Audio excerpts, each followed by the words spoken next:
చెల్లి కోసం మీ అందరికీ చెప్పాను ప్రార్థన చేయమని. అలానే సీట్ గవర్నమెంట్ సీట్ రావాలి, ముగ్గురు చదివించి అంటే కష్టం. సో మా మమ్మీకి ప్రార్థన చేయమని చాలాసార్లు అందరికీ చెప్పాము.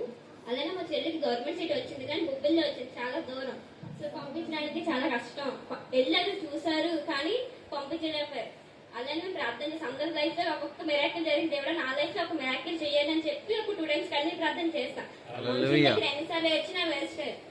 అలానే దేవుడి దగ్గర ప్రార్థన చేయడం పిలి చెప్పింది అనమాట. అలానే చేసా, ఒక 2 times చేసి ఇక్కడికి వచ్చి ఒకసారి ఇంట్లో ఒక 2 సార్లు ప్రార్థన చేసేదాన్ని. ఎవ్రీ డే మార్నింగ్ ప్రార్థన చేసినప్పుడు ఎలా అయినా మా చెల్లి గవర్నమెంట్ సీటే రావాలి, దూరంకి వెళ్ళలేదు, ఎలా వెళ్ళకూడదు అని చెప్పి నేను మా మమ్మీ మా చెల్లిని బ్రెయిన్ వాష్ చేసేవారు. నువ్వు వెళ్ళకు, నువ్వు ఒక్కదాన్ని ఉండలేవు, ఉన్నా తినలేవు, అక్కడ 10 ఉండరు, పెట్టువాలి ఎవరు ఉండరు, నీకు వెళ్ళకు.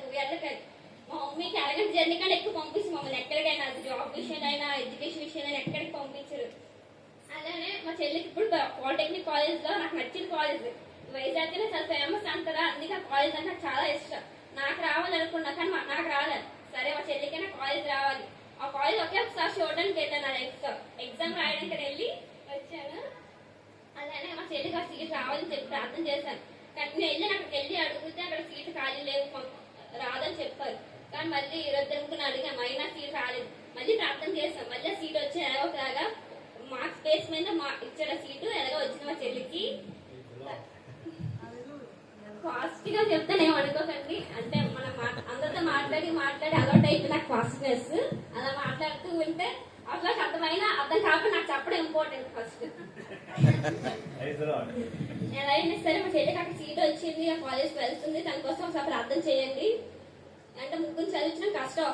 ప్రైవేట్ కాలేజ్ జరిగిన తనకు కావాల్సిన కోర్సు ఒక్కొక్కటి 60,000 70,000 చెప్పారు ప్రైవేట్ కాలేజ్ లో, కానీ చాలా దూరం. కానీ తను అనుకోకుండా వేరే కోర్స్ వచ్చింది, డిఫార్మసీ.